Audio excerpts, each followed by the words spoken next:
I'm here at UMS Tuning, and today we're gonna watch an Evo make some serious power.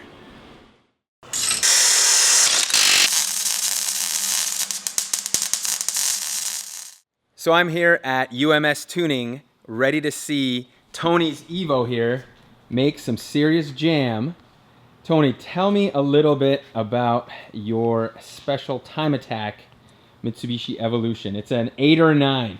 It's actually a 2003 Evo 8. It's all mechanical, no electronic, all-wheel drive goodies, no stability management, none of the cheater stuff. That's right, that those 9s have, those pesky 9s. Yeah. And you've built this car all by yourself? Yeah, it was help from friends. Mostly, I built the motor, I tuned the car. Had help, Fabrications helped out with the cage. I mean, Yeah. 11's Paint and Fibers helped out with the bodywork some. Very paint. cool. We've had a lot of partners along the way. A lot of people I call friends these days. Yeah. And tell me a little bit about the motor. So it's still a stock 2-liter, or has it been bored and stroked? Or it starts out as a 4G64 block, which is coming from like a 2002 or 2001 up Eclipse. It's essentially the same block as the original, but it's slightly taller, so I can fit a longer connecting rod in there. Yep. And it's just got a larger bore as well. So it starts out life as a 2.4 liter, but we de-stroke it with a stroker crank that turns it into right around a 2.2, just a little over a 2.2. 2.23 I think is the actual measurement.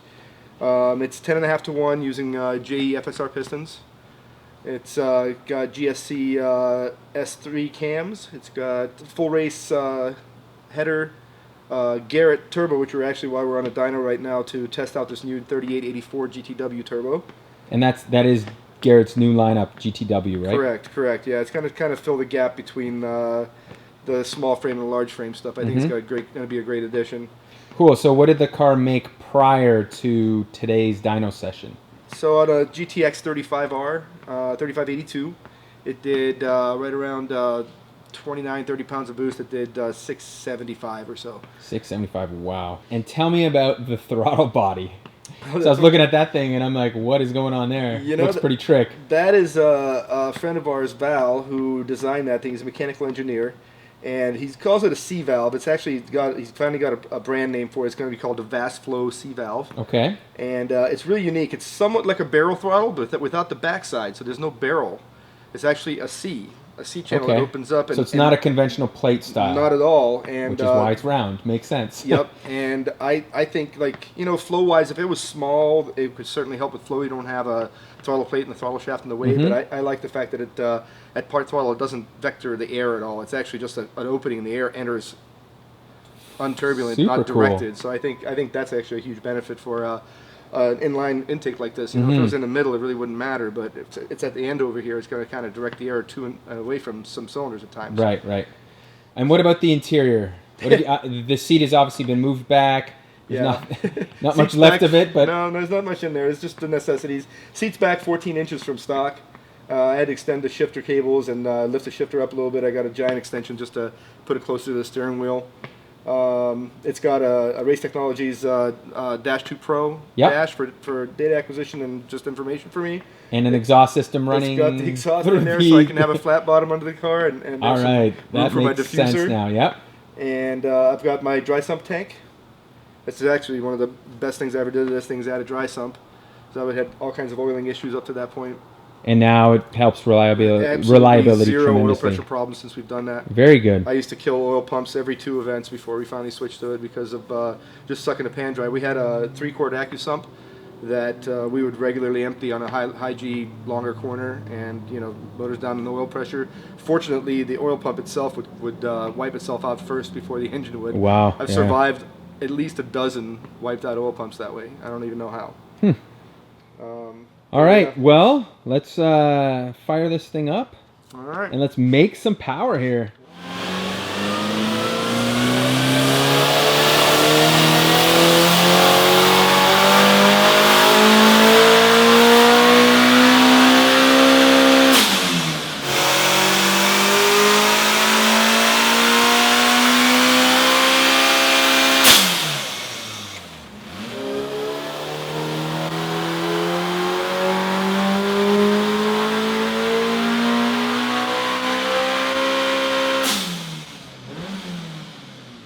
And the final numbers are in, and we've got 717 wheel horsepower and 539 foot-pounds of torque.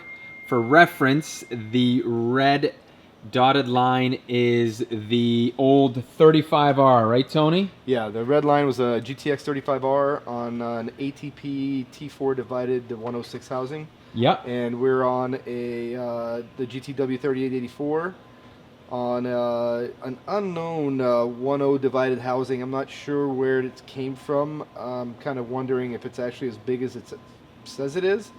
But I think 60 horsepower on 2.5 pounds of boost is pretty significant. Right, so that's the difference in power from the 35R to the 38. Right, and it's on we ran 2.5 pounds more boost on it, but I think we may be reaching a little bit of turbine flow limit since the torque curve is very similar. Right, so it's getting choked out. Yeah, I think we need a slightly larger turbine housing, and I think there's a lot more there to be had. But you know what? 717 wheel horsepower isn't that bad. Well, no, I'm not going to cry myself to sleep, that's for sure. Yeah, exactly. This car is going to be plenty fast. And there you have it. The GTW 3884 made decent power, but we were hoping for more. And that's how tuning goes sometimes.